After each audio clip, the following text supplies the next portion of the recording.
Welcome to Advisor Talk with Frank LaRosa. Brought to you by Elite Consulting Partners, it's the only podcast offering unfiltered guidance and direct advice for all things concerning financial advisors, RIAs, and the practitioners in the wealth management business. Learn more and subscribe today at eliteconsultingpartners.com/podcast. And now, here's your host, Frank LaRosa. Hey everybody, welcome to Advisor Talk with Frank LaRosa. I am your host, Frank LaRosa, here in my studio, and I'm joined virtually by Tina Beck, who is the president of our marketing company, Elite Marketing Concepts. And you've heard her on podcast before. How you doing, Tina? I am doing very well. Thank you for having me on today. Awesome. I'm excited. I'm here in the podcast studio. We're going to talk about, I guess you're going to talk about some trends that you've been seeing, that we've talked about, AI and different types of things. And so really we're going to cover, I guess, 5 trends today. So for those of you, that are joining us for the first time, welcome to the show. We have our show on Spotify, Apple, iTunes, all that good stuff. And we also, those of you interested to see what we're wearing today and what the backdrop of our studio looks like, you can check us out on our YouTube channel, which is Advisor Talk with Frank LaRosa. Also, don't forget to subscribe to our Instagram account, which is franklarosa.elite. And we'll go from there. So anyway, Tina, welcome back to the show. There's a lot to talk about, but from your perspective, from a marketing person's perspective and a branding perspective, we had a great one of our clients on last week. And we started talking about Twitter, right, or X. I'm old, so I call it Twitter still.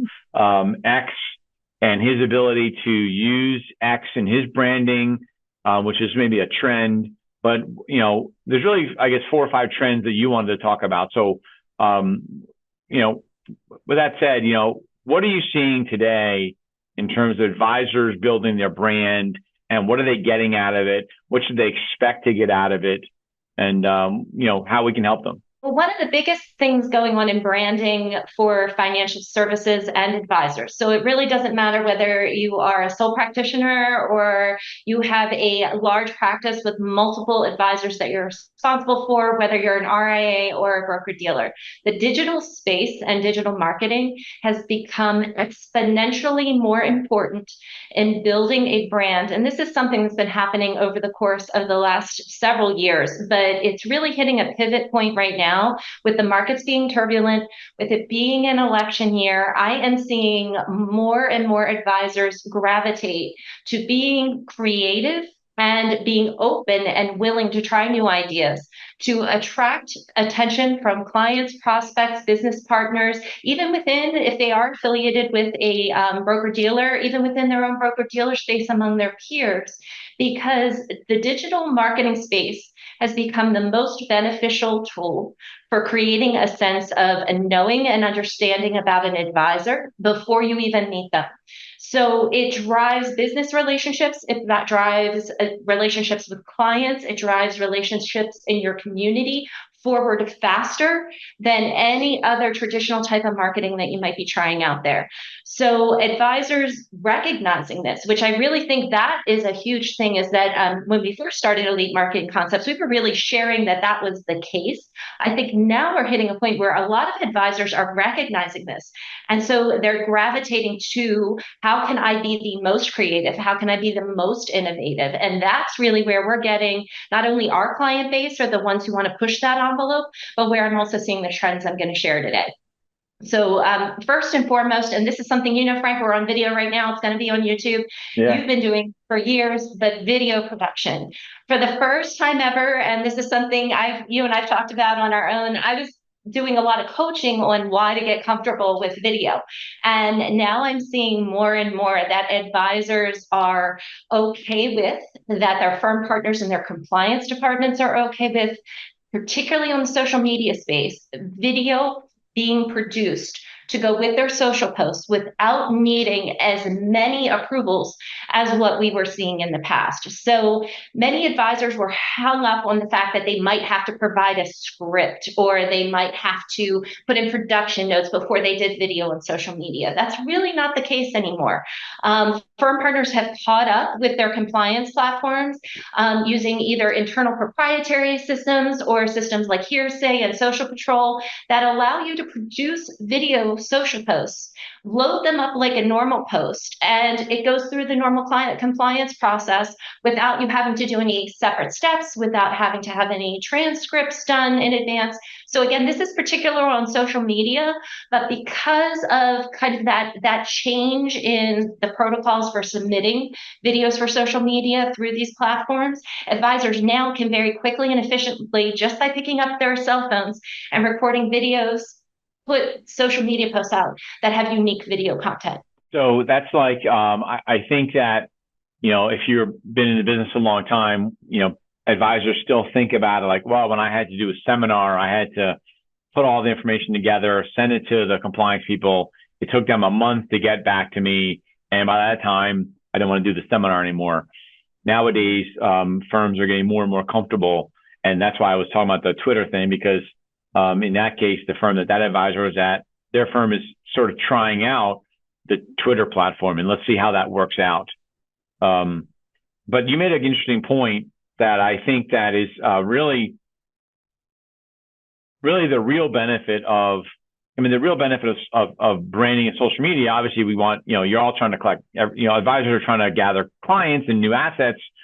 And we can say that there's a direct relationship to it, but really what's happening is, and for an advisor, you need to understand that branding is about becoming more aware in your communities, becoming a known entity in your communities. And the more social media that you do, and you go to charity events and you put that on social media, you go to, you're having a retirement dinner for a client, that goes on social media. Eventually what you'll start to see in 6 or 9 months or so is you'll start to go to events and people will say, oh, I saw you did this, or I saw you were at that event, or you were at that charity thing, or, oh, I saw a post on Facebook about your client's, retirement party. That's when you know it's starting to work, because they're now getting to know you sooner. It's, I always use the example of, I grew my client practice, advisory practice, doing seminars. And the reason I did that is because it allowed the audience to get to know me, right? Again, everybody assumes that you're in the business, you're smart, you're in financial services, you work for a, Morgan Stanley, Merrill Lynch, doesn't matter what firm, right? Or LPL, Raymond James, they assume you're smart. But what social media allows them to get to do is get to know you as an individual person, so that when you do meet them, if they're following your social media, you're compressing the amount of time it's taking for them to get comfortable with you, because they've seen you on social media, right? They're following your Instagram page. They're following your Facebook page. I'll say LinkedIn. They're looking at you on LinkedIn. And I say that the way I say it is because you can't sort of do the same things on LinkedIn as you can on Instagram and Facebook, personal stuff. But the point is, it allows you to compress the time in which it takes a client to get comfortable with you, to decide you are someone that they want to give their life savings to help manage their money. So that's one thing. You talk about can you talk a little bit about the other trend that because we were talking about this, is newsletters and like webinars, like turbulent markets, the election's coming up. It's right around the corner. Who knows what's going to happen? I think I know what's going to happen, but who knows what's going to happen? What are you seeing there in terms of how are you helping clients with those two sort of mediums? Well, one of the things when the markets get choppy is the amount of touches you have to do with your existing client base go up. A lot of advisors shy away from that because There are positive and negative conversations that come out of choppy markets. But it is never more important to reach your client than a choppy market. So using blast newsletters and then also using webinars become a very efficient marketing vehicle that allow you to have those multiple touches with clients in a way that's exceptionally proactive, gets out a lot of information quickly over the course of a short period of time. So that's exactly what we're talking about, right? With just a couple of weeks till the election, we're in a choppy market time, getting out consistent, regular messages frequently that give clients updates on what's happening in the market, how it impacts them, what you're doing, what's happening at your practice becomes ever more important. And those are the best two vehicles to get out that kind of information quickly, efficiently, and cost effectively. So what we're seeing with a lot of our elite marketing concepts clients is that the number of e-blasts is getting stepped up.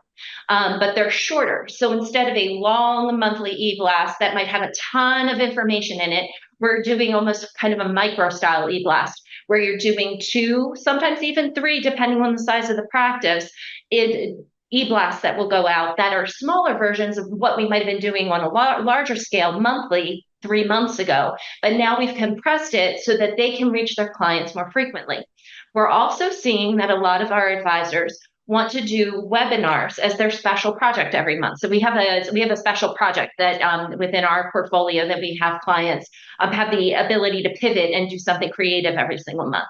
And webinars are becoming a huge component of that across the spectrum of all of our clients. Doesn't matter the size of the practice, because with a webinar, what a lot of people have in their heads is, oh, if a webinar, all my clients are going to see each other. They're going to be able to see if there's only 5 people in the room. The technology has gotten way beyond that. So you can have a webinar and no one can see each other. No one will know how many people are in the room with you. You could have 3 clients show up. You could have 100 clients show up. But the fact is the clients who want to show up and listen to your information are going to be there, and you're going to be able to talk one-on-one about what you see going on in the market.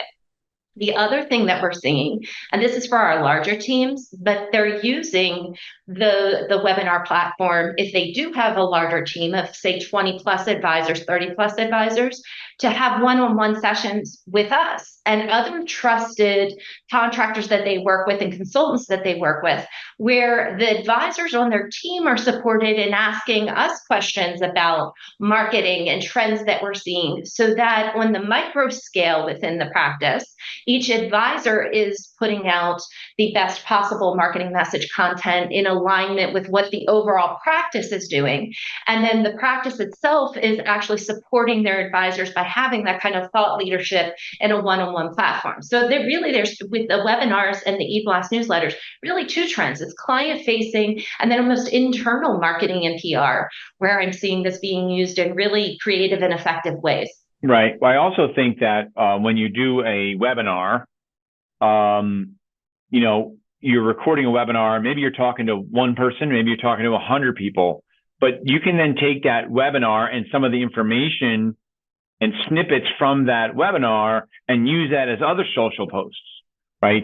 To attract. And I know we're talking about clients, right? But the reality is when you send out a newsletter, we want to send it out to prospects also. And one of the things that we're working through is information is like the key to this, to growing your business, right? And by using a newsletter or signing up for a webinar and you send it out to a client or a center of influence, I've had clients that use webinars as they send them out to centers of influence, like during COVID, and they were inviting the center of influence to have their clients come on, listen to the weekend update kind of every Friday. This one client of I had was doing a market update every Friday. And so they knew that this was going to be done every Friday. And so they got a lot of referrals from it because the center of influence's client, in this case, it was a CPA, their clients would come on board. They'd like what it was heard, and they would call the advisor up and they'd move some assets. So you doing those types of things is really important. Then you can further take it. Then you embed that webinar on your website so that clients can go to you drive people to your website. And where I'm going with that is driving people to your website through a webinar or through a newsletter. What it does is it allows you to then capture email addresses and contact information. which you then can use for other types of marketing opportunities. And so I think that's where people think newsletters, they go, big deal, it's like a newsletter, right? Back in the day, it was like, oh, send out birthday cards. Nowadays, like, who doesn't send out a birthday card, right? But sending out a newsletter is more than just sending them information. It's about capturing information from them, because what many advisors may not understand is, if you send out a newsletter and if it's built and designed the right way, and then if a client or prospect clicks on a link in the newsletter that brings them to a page on your website, the data that we use and the system that we use can track who went to what page, how long they stayed on that page, and where did they go after that page. And so you can actually see the history of that person when they go onto your website. And so wouldn't it be cool if you were able to go in, you sent out a newsletter, you can do clients and or prospects, you can do both, I guess, right? And you can see, oh, Mr. Smith, who's been a prospect of yours for 4 years, got your newsletter, and then went on your website and looked at a couple of things. And so then now the next time you speak to him, you can say something about that area. Maybe he looked up financial planning, something about financial planning or estate planning strategies. So then now you know that he has some level of interest in estate planning because he checked that out on your website, which is why you need to have the website needs to be, good, right? It needs to have the right relevant information in there, because you want to drive people to the website. So I don't mean to steal your thunder, but it's a big deal for me. And I've seen advisors use it the right way, and I've seen advisors use it the wrong way, where they just send I'm sending out a newsletter because they feel like that's their role in terms of giving their clients an update. And it's really not sufficient enough. So it's the actionable information, right? I mean, that's even internally within the elite companies. I provide those reports to you, and where, who's looking at our newsletter and what I'm seeing. And newsletters are also a great incubator for new ideas. So if you're interested in seeing where your clients, prospects, COIs might stand on a certain topic that you're passionate about, or a new service line you want to integrate in your business, by putting out teaser information in a newsletter, you're able to gauge a lot of information and collect a lot of interest data, where I call it actionable information, right? You get reports of actionable information that you can use as a leader to make wise decisions about how you're managing and engaging in your business and with your clients and other areas of influence. So the technology is amazing. I mean, you can really get big, depending on which platform you use. You can get exceptionally granular with the e-newsletter and even webinar platforms these days. One of your points in terms of trends, you mentioned more in-person events. What do you mean by that? I mean, obviously we see people doing events, but what trend are you seeing there? I was surprised to see this one and I think, just with everybody becoming more, remote and on video, just like we are now, and as in equal measure with the webinar trend, for the first time, and I've been doing marketing and financial services a long time. For the first time in probably 5 or 6 years, I am seeing teams and individual advisors ready, wanting to get out in person, hosting events again. And they're really running the gamut of client appreciation dinners all the way through, let me have a guest speaker in who's going to talk about a specialty topic, to philanthropy events at local major areas in a community, art galleries and different, I've even seen some like zoo and animal rescue type places where people are having events in person as ways to engage face to face, particularly the leaders of the organization, with the clients and prospects. And I'm noticing it more on the largest teams, because you would normally think, if you're going to do an event, it's a smaller team or a solo practitioner. It's not. It's the largest teams wanting to have their top advisors, almost as a benefit to their top advisors, the chance to give this to clients and then have leaders of the organization at the event to address and speak about mission and values and put a face to the entire enterprise with the clients that they're working with, or with the prospects that are considering working with them.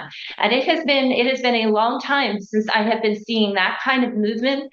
But right now, to give you an idea, we have five events coming up in the next 4 months that we have different marketing initiatives going on for clients that are in-person events. And I think it's nice as a president of a marketing company, we are at a point where technologically I don't need to be there to do the marketing for an event. I mean, people that ship sailed a long time ago. So you can market for an event and you can use tools and resources to set up amazing events.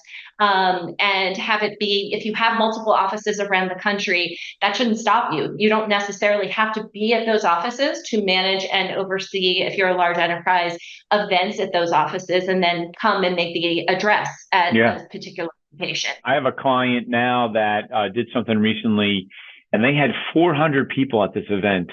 And it was essentially like a summer barbecue, right? Where they brought in like food trucks, and they brought in like they had the kids come and the grandkids, like all the clients come, bring their kids, their grandkids, obviously bring friends, right?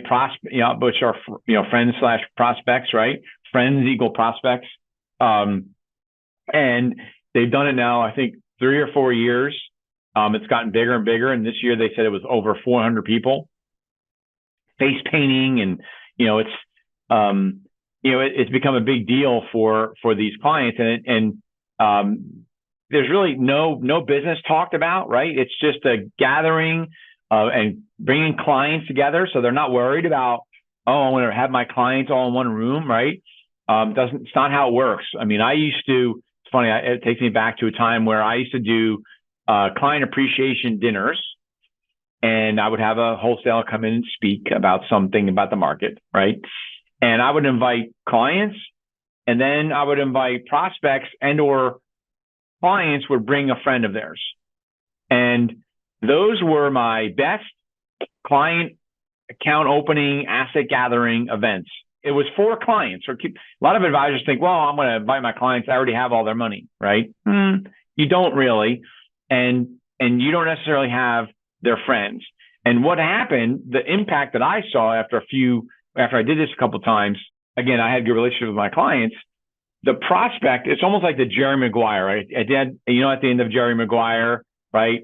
When I forget who the football player was, but he looks at Jerry Maguire. He looks at Jerry and Cuba Gooding Jr. and says, "Hey, how come we don't have that relationship?" Right? The same thing happened at these client appreciation events. Is that the prospects saw when the clients came in, they were hugging me, they were hugging my wife, because my wife was with me at the time. And how are the kids? And we talked about kids and family and all this other stuff. And it was almost like you can see them saying, I don't have that relationship with my financial advisor. And I would inevitably, a day or two after, I would get a call from one of the clients, prospects. Thank you for having me come to the dinner. It was really nice. It was so nice to see the relationship that you had with Eileen or Jill or whoever else, right? And I think that that's something that you, as an advisor, if you're listening to this, you have to get those things on your calendar, whether it's a quarterly event, like almost like go old school. It's like old school. Just do a dinner, invite some clients, and maybe have no agenda, right? Just say, well, I just want to get together with you and talk about what are your concerns, and have other clients in the room because they might have the same concerns you have, and it'd be great to share some ideas, and those things can lead to some great opportunities. So the other thing, I want to talk about the last thing in the interest of time, because this one might be a little bit more complex, right? And you and I have had these conversations, and that is this I'll call it the trend. It's more than a trend. The new reality of AI. And as it relates to our world, and some of it is, very regulated, right? And we all know AI isn't regulated. But what are you seeing in terms of AI impacting branding and social media in our world? Definitely something everybody needs to have their eye on. And the ability to use AI in financial services is a little bit more contracted than the ability to use AI that you see in general business elsewhere. And that's just because of compliance right now. But I firmly believe that there will be a point where AI catches up from a compliance standpoint with where we need it to be to use it fully. So I think anybody that's listening to this, and I know it's something I keep at the top of mind as a marketer in this industry, we have to be ready for when that happens, because you don't want to have that happen and not be ready for it and be the person on the outside trying to catch up with everybody else. So one of the biggest things I have as kind of an AI do right now is to know what's coming before it's going to hit all of us, know what the capabilities of the technology are, so that when we can fully utilize them, you're educated and able to use them. Now, within financial services right now, the easiest and best way to use AI is in the graphic component. So when you're creating graphics for your social media posts, when you're mashing up videos that you might have created, when you're using any kind of stock art that you might have purchased, AI programs, and there are tons of them out there. Adobe has them, Canva has them, Shutterstock, and even a lot of the photo apps that you can download stock art from have them in there, where you can quickly grab what photos you're interested in and hit a button, and it'll create a reel, it'll create a mashup video, it'll allow you to throw in some quick text, and you'll have the visual component that you need to go to social media, into an e-blast newsletter, into a client-facing email much, much faster than if you were having a full-time graphic designer sitting there churning out each of these individual pieces of art. Those pieces of artwork, as long as you're using material that you have the copyright to use, so you've either acquired the stock art or you've filmed or taken a photo directly, you're able, from a compliance standpoint, to utilize the AI photo technology at this stage. You'll still have to submit it through the regular approval programs, either if it is an ad or an e-blast newsletter, through your compliance portal or through one of your social media tools. But there are very few limits to utilization in terms of AI from the graphic design component. Gets a little trickier when it comes to copy. Because AI copy is based on aggregating digital copy from the entire universe online in the internet.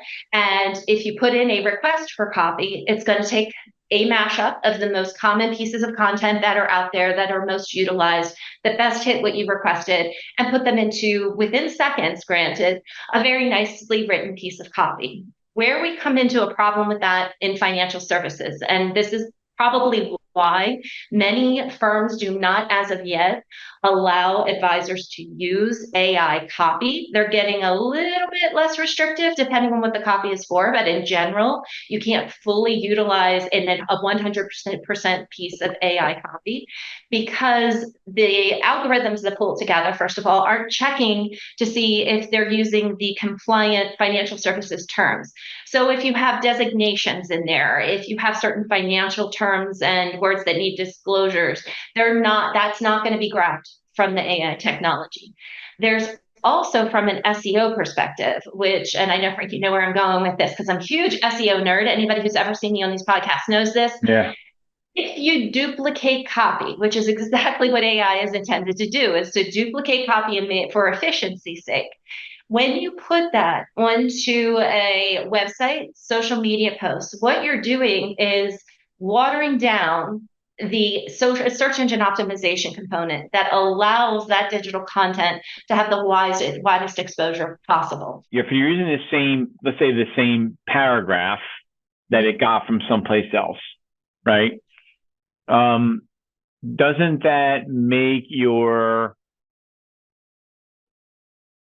paragraphs more relevant because it's more likely to come up in a search? Or is it less likely to come up in a search because it's across 1,000 different websites? So that paragraph will come up in a search along with anybody else who used that paragraph and those words.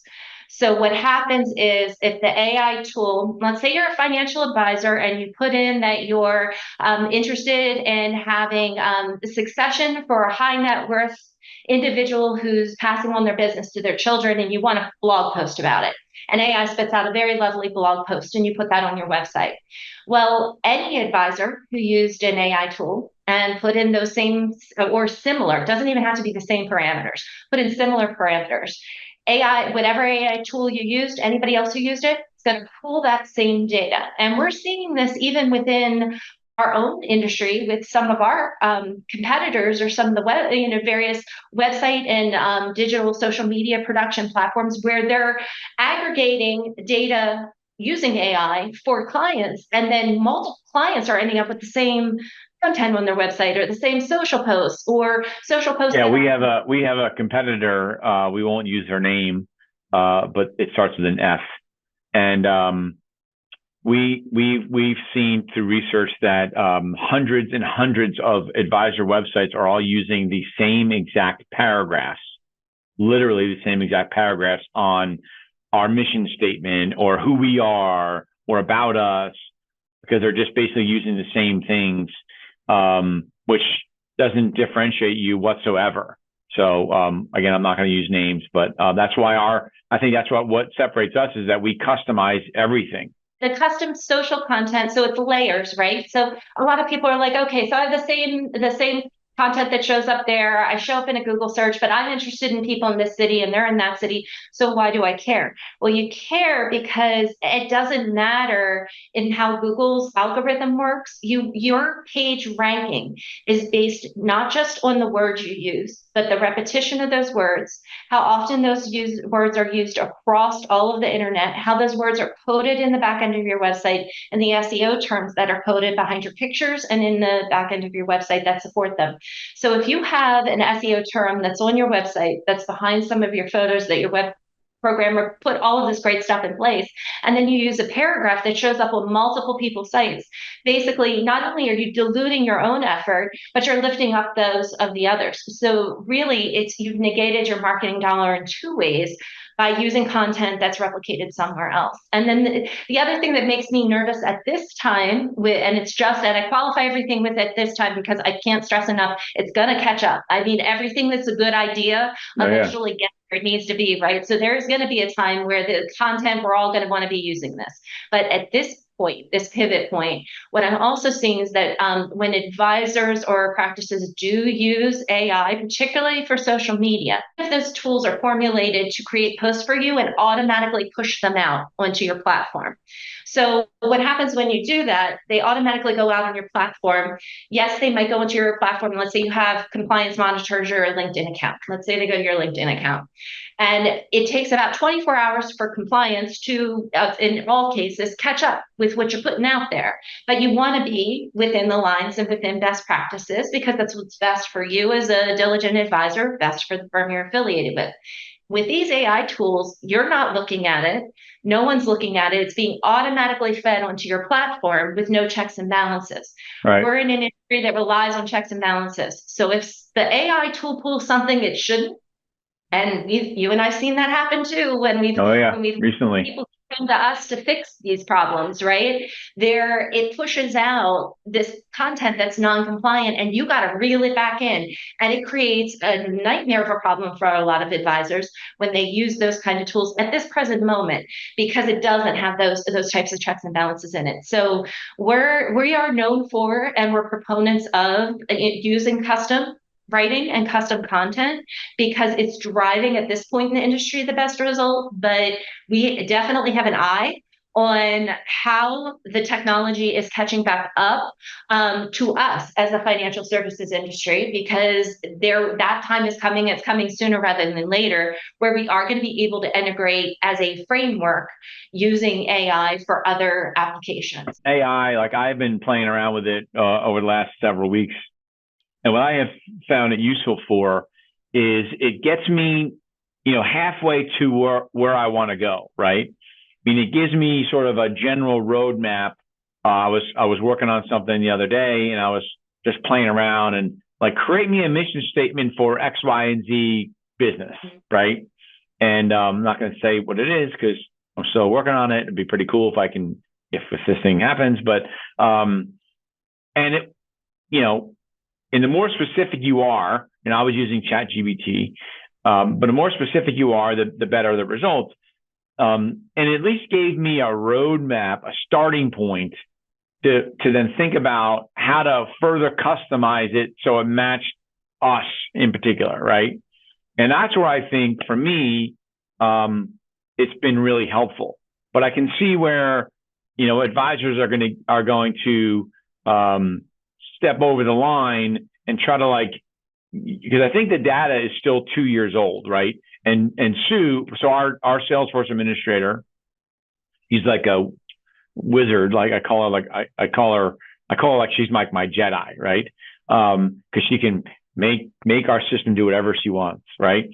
She calls it hallucinates.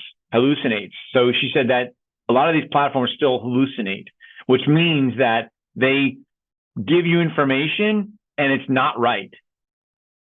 Like it's because they don't know. So they're putting information together. It sounds good, right? But the actual data is inaccurate. And so you have to be really careful with how you're using it, right?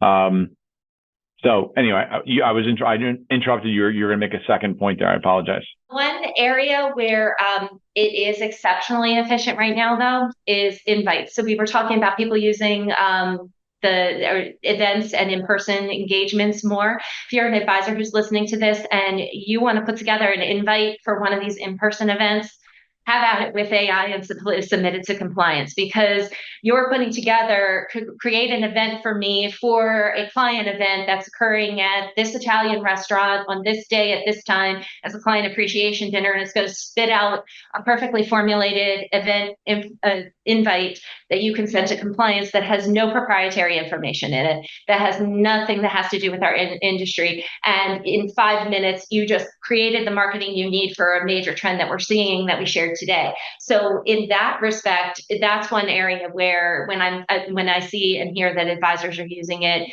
it's very efficient at this point for our industry to use it for those kind of event invites. But beyond that, you can't let the AI take the reins. You have to keep the reins from the marketing perspective. Because it's so easy, human nature, not even just advisors, anybody, easy, it's efficient, it's quick, it looks good. I'll just do that and I'm going to get back on the phone and do other stuff or, go out about my day. You can't let the AI have the reins for marketing yet. It's just not there. We had a client that tried to do that with another company. And like you said before, sort of like produced it, spit it out, and didn't understand it created a major issue for him with compliance for an outside business activity. Or really, I guess it was for an outside business activity, but then they brought in what he does for a living and it created a problem. And that's the issue, is that they don't pick up on that stuff. And so anyway, that's a lot. I appreciate that. I was sort of blowing everybody's mind away with SEO and AI and all that stuff. And I think the moral of the story here is that the industry is changing, marketing and branding is changing. And if you are an advisor that is not leaning into this, your competition, who is going to run past you, and you're not going to understand why. People are gathering more business. I'm not going to say gathering assets, because I think that a lot of clients misunderstand. You start to do social media, like you're not going to do social media and put a post out, and then the phone's going to ring like an hour later with a client or prospect, right? It's very hard to quantify. If you do this much in social media, this is how much money you're going to bring in AUM. It doesn't work that way. I know that I used to think that, right? And now I'm a different believer, and it's a long-term marathon with social media. It's all about your brand and brand recognition, and then what do you do with that, right? But I think that if you're an advisor and you're not focusing on your brand and you're not focusing on your website, and just because you don't have a Facebook account doesn't mean your clients don't, right? Because your clients might have kids in college, and that's how they see them, right? I know I'll use an example like my mom, right? I'm busy. We don't necessarily talk all the time. But she's got her Instagram account. And so she follows me on Instagram. And so she knows what I'm doing, what's going on. She follows my kid, my sons. So she knows what's going on with them. And so if you don't have an Instagram account and a Facebook account, assuming Instagram that your firm will let you have an Instagram account, you're missing out on opportunities. And that's where you could put the more personal stuff, right? And again, it's the personal side most of the time that gets clients to want to do business with you. Yeah, you may have presented them a really good plan, and yeah, they think that you're smart, but the decision to work with you or not work with you comes down to, do they like you or do they not like you? And that's pure and simple. You could be really, really, really smart. If you're a jerk, or your client, if that prospect just doesn't connect with you, no matter how smart you are, they're not going to do business with you. That's just life. And so you need to use social media to make yourself not likable, but you're a likable person. You're successful in this business, so you were likable, and you can be likable to a specific marketplace. And so that's how you guide your social media platform. That's how you guide to your audience, to that audience that you are the most likable with. If you're a boater, that's your community. If you're a hunter like me, that's your community, right? Or cars, whatever, right? That's how you make that connection. The modern portfolio theory discussions and economic reviews, that's a dime a dozen. You're not a dime a dozen as an individual advisor, and that's the separator. That's why you got to use social media. That's why they got to use someone like Tina. Lead Marketing Concepts is the company that she runs. She's the president of it. Tina, how would they get in touch with you if they have interest in learning more about working with you and helping them with their brand? Anybody's interested in learning more about what we do and how we can help you in your specific marketing needs for your practice or for your firm, email me directly at Tina, Tina Beck, Beck, at elitemarketingconcepts.com. You can also look at our elitemarketingconcepts.com website for more information on us and the firms that we represent, or you can call me directly at 570-620-5897. Awesome. And of course, you can give me a buzz at 856-316-4651. Check out my Instagram account, which is franklarosa.elite. You can see some of the stuff that I do on there. You can shoot me an email at frank@eliteconsultingpartners.com, and we can help you. We can get on a call. We can do a strategy call with you just to understand what you've been doing or not doing, and maybe some things that you can do. We have different levels of it that we help clients. Some people need more strategy than others, and so we work through that. And we've done a great job. We're super excited about the business, because we love seeing when clients, especially like video, right? We push clients to get on video. They're uncomfortable. Then they start doing it, and then they're like, "Oh, I love this," and they see how it works, and we love that outcome. So anyway, Tina, thank you very much for your time. I really appreciate it. I know you're busy. You got a lot of calls, a lot of strategy calls for the clients going on. So I appreciate it, and I'll see you soon. See you soon. Bye-bye. Thanks for listening to Advisor Talk with Frank LaRosa. If you're looking for more advice or solutions on any topics in the financial services industry, or you just want to subscribe to our podcast, head on over to eliteconsultingpartners.com/podcasts.